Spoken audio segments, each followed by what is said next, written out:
previamente, entonces vemos que es también un estado de bienestar en la cual el individuo es capaz de enfrentar las distintas situaciones estresantes del día a día. Ahora bien, tomemos la palabra estrés. Cuando nosotros hablamos de estrés, habitualmente, ¿qué es lo que hacemos? Tendemos a pensar en algo negativo, ¿verdad? En algo perjudicial. Esto no necesariamente tiene que ser tomado de esta manera, ya que estrés, la palabra estrés hace alusión a lo que se conoce como síndrome general de adaptación. O sea, se refiere a esa adaptación inespecífica que hace el cuerpo ante las distintas situaciones de demanda. Estas demandas pueden ser excesivas para nuestras capacidades o no. Pueden ser para algo positivo o también para algo negativo. Entonces, el estrés como tal no va a representar algo patológico en nosotros. Es simplemente una demanda a nuestro organismo, digamos que algo que nos obliga a salir de nuestra zona de confort. Puede ser negativo si es que es excesivo y nosotros no tenemos cómo manejarlo, o también si es muy prolongado, o sea, excesivo en un punto y excede nuestra capacidad, o prolongado en el tiempo y nos agota y no nos permite recuperar la energía perdida para poder volver a hacer frente a la siguiente situación de estrés. Entonces, en esos escenarios puede tornarse negativo, pero el estrés de por sí como tal no lo es. Entonces, este concepto de salud mental lo que nos dice es que vamos a tomar como un individuo saludable aquel que es capaz de hacer frente a las distintas situaciones de estrés del día a día, que pueden ser pequeñitas, pueden ser cosas así básicamente, prácticamente insignificantes, como tener que caminar 2 cuadras más cada mañana para ir a la facultad o tener que despertarme 1 hora antes para dar clase, ese tipo de situaciones que también representan un estrés para nosotros, pero sin embargo son estrés pequeñitos, ¿verdad? Es fácil adaptarnos de forma satisfactoria a ellos. Bueno, después también hay situaciones de estrés mayores, entonces el individuo saludable es capaz de ir adaptándose a estas. No quiere decir que para el individuo saludable esta adaptación va a ser fácil o simple, ¿verdad? También va a tener su complejidad dependiendo de cuál sea la demanda impuesta, pero va a conseguir hacerlo movilizando entonces todas esas capacidades, todo su potencial. Bueno, y hay muchos factores diferentes que pueden afectar la salud del individuo. Y vamos otra vez ahí a lo biopsicosocial. Tenemos factores biológicos, también tenemos en relación a lo social, digamos, tenemos las experiencias de vida, ¿verdad? Sobre todo las experiencias tempranas, que son finalmente las que van a influir más en lo que va a ser mi capacidad de adaptación. Tenemos los antecedentes familiares, en donde vamos a incluir la herencia también, que va a influir en los factores biológicos a su vez, y el estilo de vida, que van a ser todas esas prácticas, todas esas conductas nuestras que pueden ser o favorecedoras o por el contrario pueden ser fuentes entonces de riesgo o factores de riesgo. Según la Federación Mundial para la salud mental tiene que ver con cómo nos sentimos con nosotros mismos en relación a nuestros sentimientos, a nuestras capacidades y tal, y cómo nos sentimos con los demás, ya que nosotros los seres humanos somos, dicho mal y pronto, animales que tienen que vivir en manada, y esto parte desde el punto de que nuestras crías tardan mucho en ser independientes, ¿verdad? Cosa que de repente no pasa con otros animales. Nuestras crías humanas, las crías humanas necesitan un cuidado prolongado hasta poder hacerse autosuficientes. Entonces, esto nos obliga como especie a tener que vivir entonces juntos de manera a asegurar la vida de estos nuevos seres de nuestra especie y por tanto también de prolongar de que nuestra especie sobreviva, ¿verdad? Parte de ahí la necesidad de socialización entonces. Otro de los factores con los cuales tiene que ver la salud mental es en qué forma respondemos a las demandas de la vida diaria, que es lo que ya habíamos mencionado, ¿verdad? Qué tan aptos somos a responder de forma adaptativa a las situaciones de demanda que se nos imponen, sean pequeñas, medianas, grandes, etc. Bueno, la relación entonces entre las neurociencias, que serían estas que están aquí, y la salud mental cae de madura, ya que estas neurociencias lo que se encargan es de estudiar las bases biológicas que tiene la conducta humana. Por tanto, nos enseñan a comprender cómo ciertos hábitos se van adquiriendo y de qué dependen también, ¿verdad? Y cómo todo está interligado entre sí. Es un campo de la ciencia que estudia el sistema nervioso y todos sus aspectos, como podrían ser su estructura, función, desarrollo, bioquímica, farmacología, patología y cómo diferentes elementos interactúan dando lugar a las bases biológicas de la cognición y de la conducta posteriormente. Estas exploran la neurotransmisión. Los neurotransmisores son mensajeros químicos que se encargan de llevar o de más que de llevar, de hacer que nuestras neuronas se comuniquen entre sí. También se encargan las neurociencias del estudio de los mecanismos biológicos responsables del aprendizaje, el control genético del desarrollo neuronal desde la concepción, todo lo que tiene que ver entonces con el neurodesarrollo, la operación de las redes neuronales, la estructura y funcionamiento de estas redes que están involucradas en todo, ¿verdad? En nuestra atención, en nuestra comprensión, en la memoria, en nuestra percepción, en el habla, en todas nuestras funciones cognitivas. La mente es un conjunto, por tanto, de funciones que son llevadas a cabo por nuestro cerebro. La combinación de sus genes y sus productos proteicos son determinantes del patrón de interconexiones que va a haber entre nuestras neuronas. Estos genes, bueno, que nosotros ya los traemos, pero no los podemos elegir, finalmente ya los tenemos o no los tenemos, estos tienen mucha información. Finalmente, qué información se va a expresar y qué información se va a silenciar va a depender de esas experiencias tempranas de las que habíamos hablado hace rato. Más o menos en los primeros 3 años de nuestra vida, la mayor parte de nuestro cerebro se desarrolla. El 80% de nuestro cerebro se desarrolla durante esos 3 primeros años. Si bien durante la etapa gestacional ya se habían sentado las bases y posteriormente, incluso en la etapa de la adolescencia y etapa adulta, se siguen formando nuevas conexiones en nuestro cerebro, la parte más importante, el cimiento, ya se desarrolla durante estos 3 primeros años de vida. Entonces, esta etapa es muy importante ya que de ella va a depender todo lo que tiene que ver con las bases de nuestra conducta y de nuestra cognición también. Pero ¿qué es lo que pasa? Así como es súper importante esta etapa, también es súper vulnerable.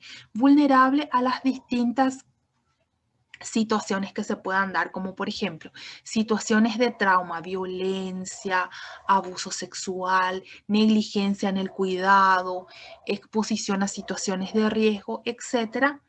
Y también a la falta de estimulación, así que también puede resultar negativa o sea, que va a resultar negativa para ese neurodesarrollo de igual manera que las otras situaciones de trauma temprano lo hacen. Bueno, entonces, ahora entramos más en tema, vamos a fijarnos en la psiquiatría, que va a ser que es la especialidad médica que se encarga entonces de todo lo que tenga que ver con las alteraciones que se puedan dar en algunos de estos procesos que mencionamos previamente. Es una rama de la medicina, es eminentemente clínica, ya que para hacer nuestros diagnósticos, ustedes se van a ir dando cuenta, posteriormente nos vamos a basar en un 95% en la clínica del paciente. Sí vamos a apoyarnos en otros métodos auxiliares de diagnóstico también, pero no van a tener un peso muy importante al momento de hacer nuestro diagnóstico. Nos van a servir más bien para el descarte de diagnósticos diferenciales.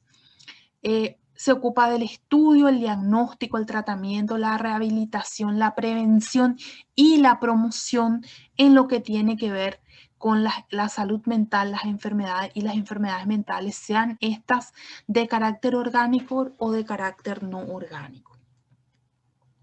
La palabra psiquiatría viene de dos raíces griegas.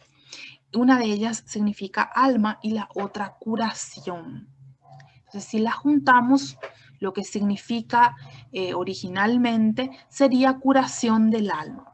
Es considerada como la disciplina que se encarga de estudiar, de tratar los procesos mentales. Surge como rama científica de la medicina recién en el siglo XIX, o sea que es una rama bastante nueva de la medicina. Incluso recién en las últimas décadas es que cobró la importancia que tiene hoy día, debido a que en el pasado estaba más sumergida en una especie de oscurantismo, ¿verdad? Como pasaba también con los trastornos mentales. Si bien nosotros escuchamos ahora que la psiquiatría es bastante nueva, así como tal, ¿verdad?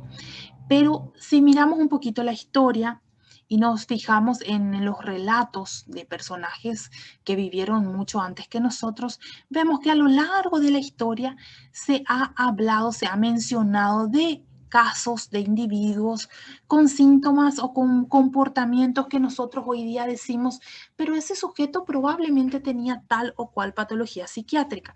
Esto nos lleva a pensar qué cosa, que trastornos mentales han habido desde siempre, ¿verdad? Sin embargo, lo que no había era una rama de la medicina que se encargara del estudio de estos. ¿Por qué? Porque las causas detrás de estos trastornos mentales que han habido desde siempre, en la antigüedad se le atribuía a fenómenos sobrenaturales, a espíritus, así todo un contenido más oscuro, ¿verdad? Por eso les digo que hasta hace poco estaba entonces sumergida todavía en el oscurantismo. Incluso pasamos del oscurantismo a la frescura, ¿verdad? Ya que ustedes seguramente ya escucharon más de una vez, o incluso hasta puede que ustedes lo hayan dicho, respecto a individuos que padecen de algún trastorno mental, que es frescura nomás, ¿verdad? Que no es nada. Bueno, entonces contra todo eso es contra lo que tenemos que luchar para tratar de eliminar ese tipo de creencias en la población, porque aunque ustedes no lo crean, esas creencias erradas que finalmente lo que hacen es levantan una muralla entre la población y la atención médica, se cobran muchas vidas año a año. Bueno, ¿qué nos va a interesar a nosotros estudiar, analizar en la vida de nuestros pacientes? Cuando los evaluamos, ¿qué nos va a generar curiosidad? ¿Qué va a despertar nuestra curiosidad? Y bueno, en realidad vamos a ser muy curiosos porque nos va a interesar casi todo, ¿verdad?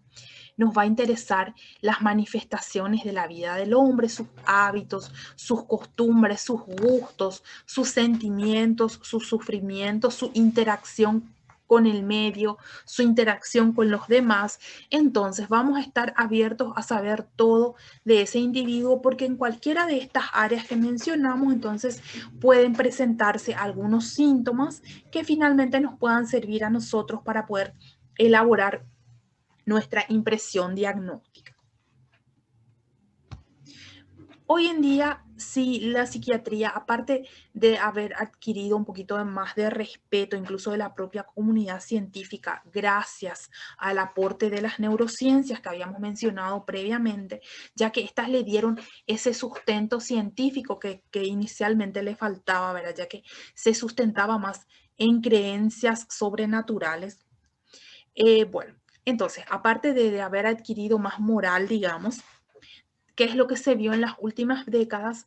Se vio también un aumento en cuanto a la frecuencia de aparición de estos trastornos, por tanto, un aumento también en la demanda de atención en este campo, tanto en las urgencias de los hospitales generales como también de las consultas ambulatorias de estos hospitales generales, ya que como yo les dije, existe todavía tipo mucho recelo por parte de la comunidad en general, sobre todo en nuestro medio, de ir al psiquiatra. Entonces, quienes recepcionan inicialmente estos pacientes son los médicos que están en los servicios de urgencias o quienes están a cargo de las consultas ambulatorias de hospitales generales. Se estima que alrededor de 450 millones de personas sufren de algún trastorno mental o de la conducta. Este número es un poquito mayor probablemente, ya que suele estar todo infranotificado, ¿verdad? También vemos que alrededor de 1 millón de personas se suicidan al año y más del 90% de los suicidios son debidos a trastornos mentales. Entonces, este estigma que hay en torno a la psiquiatría, del cual yo les estaba hablando hace rato, se cobra vidas, dijimos, y estas son las vidas que se cobran, ya sea porque el individuo se quitó la vida a sí mismo motivado por un trastorno mental o también muchas veces por la exposición a situaciones de peligro, porque nosotros vamos a ir viendo más adelante que hay muchos cuadros en donde el paciente puede eventualmente, debido a sus síntomas, exponerse a situaciones de peligro que aumentan el riesgo de contraer enfermedades y también aumentan el riesgo de padecer accidentes de tránsito, de exponerse a ser víctimas de violencia, a ser víctimas de agresión, etc.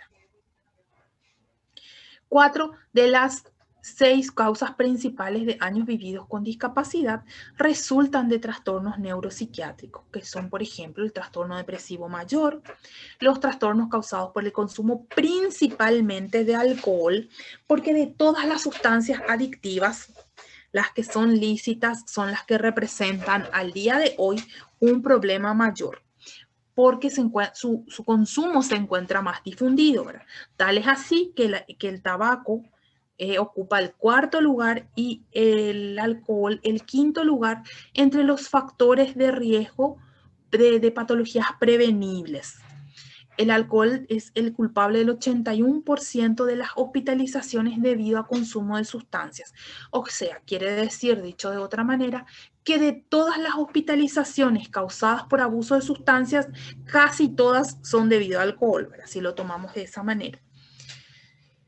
Bueno, se estima que del 25 al 30% de las consultas en clínica general y el 20% de las que son en especialidades médicas, los pacientes acuden por tener dentro de su conjunto de síntomas componentes psiquiátricos. De más está decir que si nosotros no detectamos estos pacientes, vamos a estar prolongando los gastos, el sufrimiento y la disfuncionalidad de estos individuos. De ahí la importancia entonces que como médicos de atención general tengamos ciertos conceptos básicos, por lo menos, que nos sirvan para el manejo inicial de los pacientes, ya que va a ser mucho más fácil que el paciente acuda a buscar atención médica con un médico de medicina familiar, con un médico de la urgencia, por ejemplo, o con alguien que esté atendiendo en un consultorio ambulatorio de un hospital general que vaya al psiquiatra. Entonces, de ahí la importancia que manejemos los diagnósticos, que podamos hacer estos diagnósticos, podamos iniciar los tratamientos en los casos no complicados. Este cuadrito que está aquí nos muestra una proyección que se había hecho en el 2004, en donde, basado en los datos que se disponían hasta ese entonces, se pensaba que tal vez quizás para el 2030 la depresión podría probablemente ocupar el primer puesto en patologías que causan años vividos con discapacidad.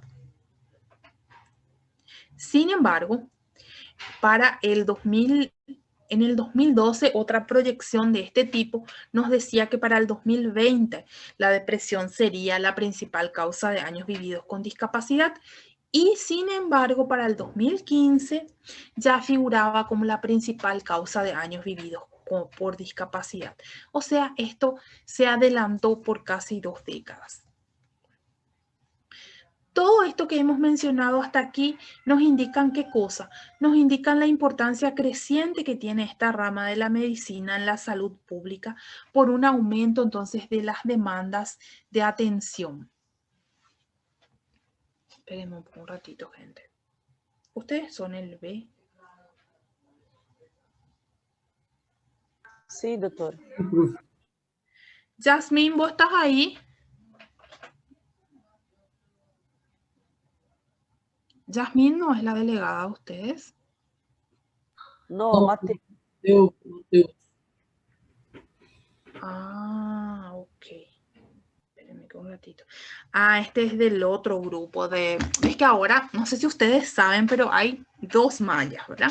Uno que es la malla innovada que inició en 2019 y otros son ustedes que son los más viejitos, ¿verdad? Entonces, yo ahora estoy dando clases con ustedes y aparte ya inicié las clases con el otro grupo que son, creo que son de tercer año, ¿verdad? Que ellos llevan la materia, pero con otro nombre, porque en la malla de ellos se llama salud mental. Tienen salud mental 1, que es lo que ustedes vieron como psicología médica. Después salud mental 2 y salud mental 3, que es psiquiatría. O sea, lo que ustedes van a dar como psiquiatría, ellos lo dan como salud mental 1 y salud mental 2. Hay sí diferencias en cuanto al contenido, pero finalmente no hay muchas diferencias. Lo único que ellos van a dar y que ustedes no es lo que tiene que ver con que vamos a profundizar un poquitito más en la parte de tratamiento y que vamos a dar una unidad que es sobre los trastornos de la esfera sexual, que no está dentro de nuestro contenido. Creo que esos dos temas nada más son los que son así bien diferentes, ¿verdad? Después el resto es mayormente lo mismo, ¿verdad? Pero para mí es mucha confusión porque tengo 2A, 2B y 2C, ¿verdad? Entonces esta chica es la del otro grupo, no es la de ustedes, perdón. Leí su mensaje y pensé que iba a estar aquí. Discúlpenme. Bueno, entonces, resumiendo con todo esto, yo lo que les quiero vender es la idea de que ustedes quieran ser psiquiatras. Como ustedes pueden ver, hay bastante campo, hay bastante necesidad en esta área y todavía hay mucho por crecer, ¿verdad? Mucho por crecer en el sentido de que día a día vamos descubriendo cosas nuevas sobre este órgano tan maravilloso que es el que se encarga de controlar todo lo demás que sucede en nuestro cuerpo. También es súper interesante cómo día a día vamos aprendiendo más sobre lo que tiene que ver con los efectos que tienen nuestra interacción, sobre todo la interacción temprana, con lo que con nuestra propia construcción o autoconstrucción, digamos, ¿verdad? Entonces, bueno, espero que les guste la materia, espero que alguno de ustedes decida finalmente dedicarse a la psiquiatría, ¿verdad? Que necesitamos realmente en todas partes, necesitamos más profesionales que se dediquen a esta área, sobre todo en zonas así un poquito más retiradas, ¿verdad? Porque generalmente lo que pasa con los psiquiatras es que se aglomeran, pero de igual manera luego hay pocos psiquiatras en comparación con la población general, pero generalmente se aglomeran más en las urbes más mayores, ¿verdad? Entonces en las partes más alejadas de los países suele haber muy poquitito. Acá, por ejemplo, ahora estamos 3, pero cuando yo vine en el 2016 no había una psiquiatra que venía una vez a la semana, ¿verdad? Y esta se supone que por más de que ustedes la vean como una ciudad pequeñita, nosotros somos un país muy pequeñito y esta es una ciudad mediana, digamos, ¿verdad? Entonces debería por lo menos en una ciudad cabeza de departamento haber mayor número de profesionales en esa área. Bueno, y me imagino que sucede algo similar también en el Brasil. Vayamos entonces a continuar con nuestro tema. ¿Qué es lo que nosotros desde esta materia buscamos que ustedes adquieran? ¿Qué es lo que queremos que ustedes aprendan finalmente? Por decirlo de esa manera, para cuando concluya nuestro tiempo juntos. Lo que nosotros queremos es que ustedes desarrollen conocimientos, habilidades y actitudes que les permitan, a través de realizar una correcta recolección, más que correcta, digamos, una fructífera recolección de información en el paciente, ya sea con el propio paciente, con el familiar del paciente, con la observación, etc. Entonces, una fructífera recolección de información que les permita, ¿qué cosa? Que les permita poder hacer sus diagnósticos de forma eficaz y correcta, ¿verdad? Detectar, si se pudiera, ¿verdad? Detectar precozmente los trastornos psiquiátricos, porque como ustedes saben, mientras más temprano llegamos, entonces es más lo que podemos hacer. Entonces, diagnósticos precoces, realizar nuestros diagnósticos, poder hacer diagnósticos diferenciales, o sea, que yo pueda analizar una situación y que pueda pensar en todas las posibilidades, todas las patologías que pudieran estar desencadenando eso que yo estoy observando y no cerrarme, no casarme con un diagnóstico, porque, por ejemplo, no toda tristeza es depresión. Ni no toda tristeza es un trastorno mental, no toda alucinación es un trastorno mental, ¿sí? Entonces a eso se refiere, a que tengamos ese juicio crítico que nos permita analizar las diferentes situaciones y en base a la información que tenemos, entonces poder llegar a una impresión diagnóstica. Y en base a esa impresión diagnóstica poder planificar un abordaje terapéutico para nuestro paciente. Y en caso de que detectemos que el cuadro, que lo que estamos presenciando en el paciente sea complejo, de difícil manejo y nosotros no tengamos las herramientas necesarias, ser capaces de hacer las derivaciones oportunas que ameriten. Entonces es nuestro objetivo a lograr con ustedes. Ahora vamos a ver un poquito cuáles son los contenidos que tenemos que desarrollar. Nuestra primera unidad, que se denomina psicosemiología, en este caso lo que vamos a ver van a ser la estructura de la historia clínica, las partes de la historia clínica.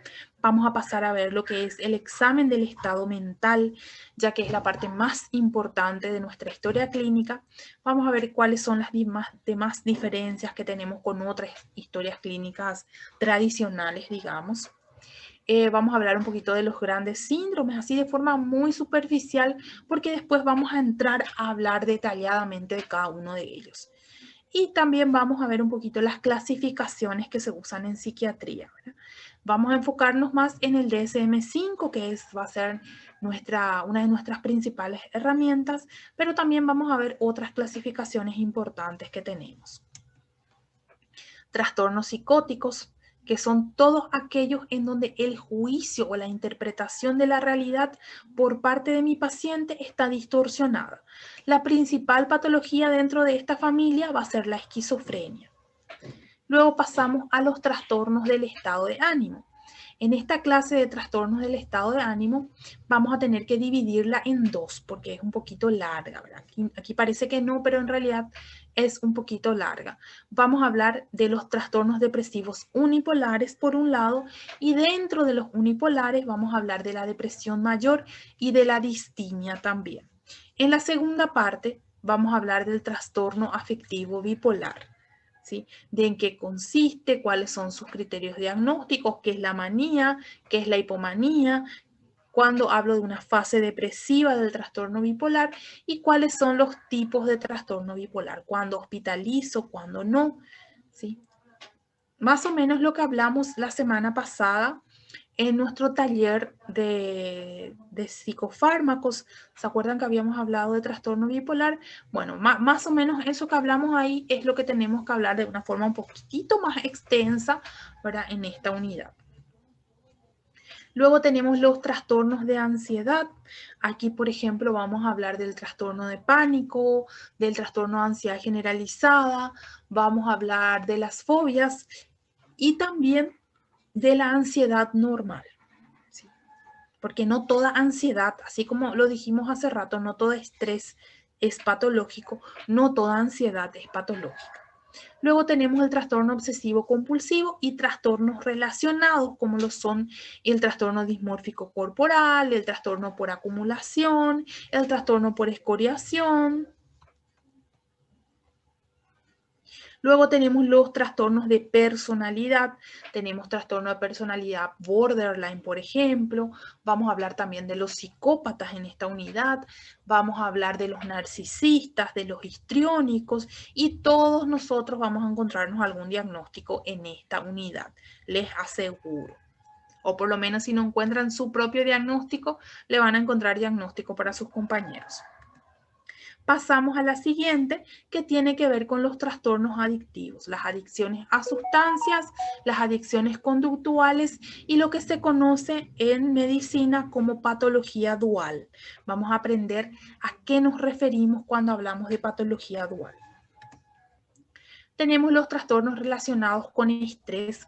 Justamente el estrés que dijimos que no era tan malo, sí puede ser malo, sí puede convertirse en una enfermedad en determinadas circunstancias y es eso lo que vamos a estar viendo en esta unidad. Luego tenemos los trastornos psicosomáticos o también llamados trastornos somatomorfos, ¿sí? Que como su nombre lo dice, son, me gusta por eso más el nombre de somatomorfo, ¿verdad? Porque somato de cuerpo, morfos que toman la forma de. Entonces son malestares psicológicos que toman la forma del cuerpo, o sea, se manifiestan a través de dolor, malestares gastrointestinales, convulsiones, cegueras, parálisis. Sin embargo, no hay nada orgánico. ¿Sí? Ese tipo de trastornos entonces entran dentro de esta unidad. Luego tenemos la unidad de trastornos de la conducta alimentaria. En esta unidad vamos a estar hablando de todos los trastornos, trastornos de la ingesta. Vamos a hablar principalmente de la anorexia nerviosa, la bulimia nerviosa y el trastorno por atracones. Pero también vamos a hablar de otros trastornos que están en esta familia. Unos cuantos ahí que son un poquito menos frecuentes, pero son bastante interesantes también. Luego tenemos la parte de psiquiatría infanto-juvenil, donde mayormente vamos a hablar de niños. Vamos a hablar de cómo los trastornos mentales que ya hemos mencionado hasta aquí se ven en los niños, qué diferencias hay en cuanto a sus manifestaciones. Vamos a hablar de los trastornos de la excreción, vamos a hablar de los trastornos del espectro autista, vamos a hablar del trastorno oposicionista desafiante y también vamos a hablar del trastorno de déficit de atención con hiperactividad. Y después, así como hablamos de los niños, también vamos a hablar de los abuelitos, que también es otro grupo, otra franja etaria con sus necesidades peculiares, ¿verdad? Así como lo son los niños. Vamos a hablar del deterioro neurocognitivo, del deterioro neurocognitivo mayor, que son las demencias, ¿verdad? Vamos a hablar también del delirium y de cómo se presentan otros trastornos que ya para este entonces ya habremos desarrollado, pero cómo se presentan en los adultos mayores. Luego tenemos la unidad de urgencias psiquiátricas, en donde vamos a ver algunas situaciones que son mucho más frecuentes en el servicio de urgencias, como la conducta suicida, la agitación psicomotriz, la agresividad, las crisis de ansiedad y tal. Luego tenemos la unidad de introducción a la psicofarmacología, que es una sola clase, ¿verdad? En donde lo que más vamos a tocar van a ser esos conceptos generales, ¿verdad? ¿Cuáles son los efectos adversos más frecuentes? Que yo tengo que tener en cuenta para escoger cuál fármaco voy a usar. Y después un poquitito, una presentación breve de cada una de las familias. Si da tiempo, también vamos a hablar de la salud mental de la mujer, ¿verdad? Depresión perinatal, psicosis posparto, baby blues, duelo perinatal, ¿sí? Que son situaciones también muy interesantes y específicas del ciclo vital de la mujer. Dentro de lo que es nuestra bibliografía, entonces nos encontramos con nuestra bibliografía básica. Acá voy a hacer un pequeño cambio porque esto no forma parte.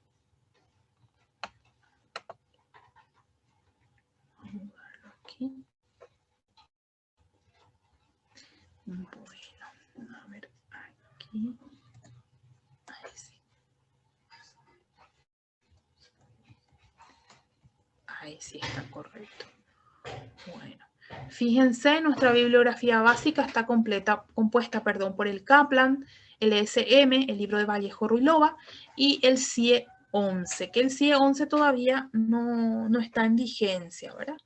Pero ya salió a la luz, digamos, en el 2018. Bueno, ahora vamos a mirar un poquito lo que es nuestra plataforma.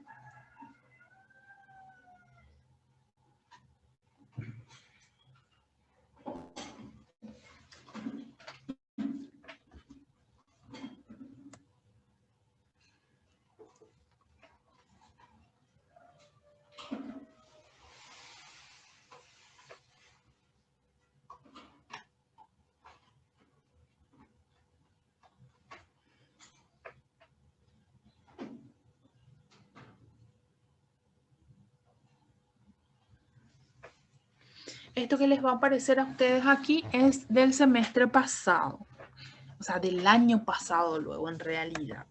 Entonces no le vamos a hacer tanto caso. Si yo voy a cambiar todo, tengo que ir. Esta clase pueden ya mirarla porque es básicamente la que vamos a, muy poca modificación residió, ¿verdad?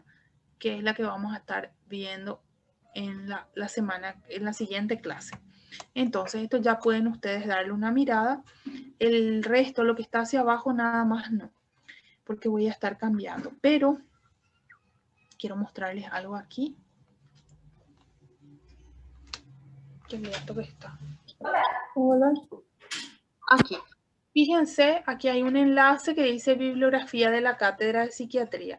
Entonces ustedes ahí ingresan y ahí tienen los materiales que están dentro de nuestra bibliografía y otros. Tenemos el Vallejo que está como en nuestra bibliografía base. También le tenemos al compendio de Kaplan. Este compendio está en portugués.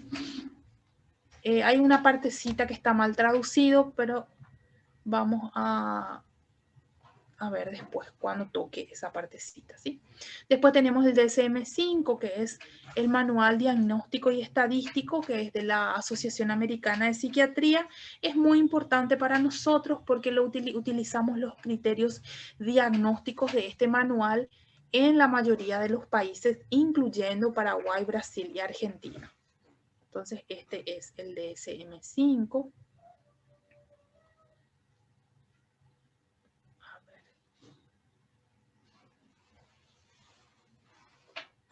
Bueno, entonces en este manual nosotros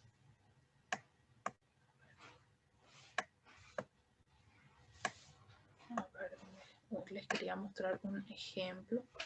Acá, por ejemplo, es así, ¿sí?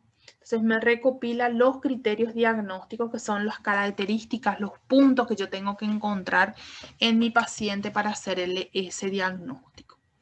Después, este libro de Dalgarondo está solo en portugués, pero es muy didáctico para la primera parte de lo que vamos a estar desarrollando. Voy a ir mostrándoles los libros. Entonces, aquí tienen el de Dalgarondo de repente, pero lastimosamente el que yo tengo en físico también está en portugués, igual que este que tienen aquí, entonces no va a ser muy útil. ¿Sí? Después tengo el Vallejo, que es este. Ay, estoy haciendo un desastre acá. Que esta no es la última edición de este libro, ¿sí? No sé si en la facultad tenemos la edición más nueva, tengo que averiguar, o de lo contrario puedo pedir también que nos traigan la edición más nueva, que sería la 8ª. Y este es el libro de Kaplan, que también tienen ustedes ahí, ¿verdad? Como se darán cuenta, este libro es muy extenso, no lo vamos a poder leer todo en este semestre, que creo que es un cuatrimestre. Entonces lo que vamos a hacer es de repente algunas partecitas vamos a ir leyendo y vamos a ir utilizando. De igual manera yo siempre les voy a disponibilizar las clases, ¿verdad? Voy a cargarles siempre en la plataforma. Tanto las clases como de repente si es que hay algún material extra que amerita la lectura, entonces también voy a estar cargándoles ahí. Entonces no va a haber tanto problema con eso.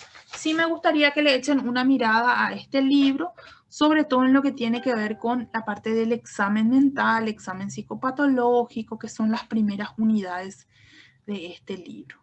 Bueno, esta nomás.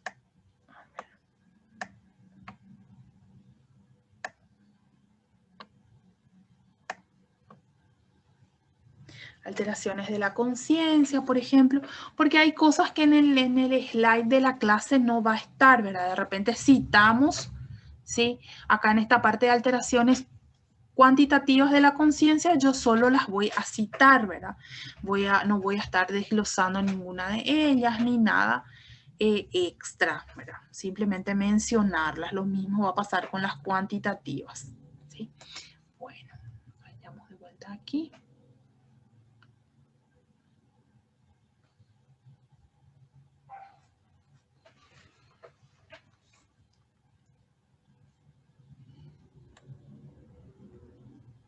Otra cosa que va a ser que es diferente el nuestro al que está aquí es aquí en el semestre pasado nosotros tuvimos parciales, pero ustedes no van a tener 4 parciales.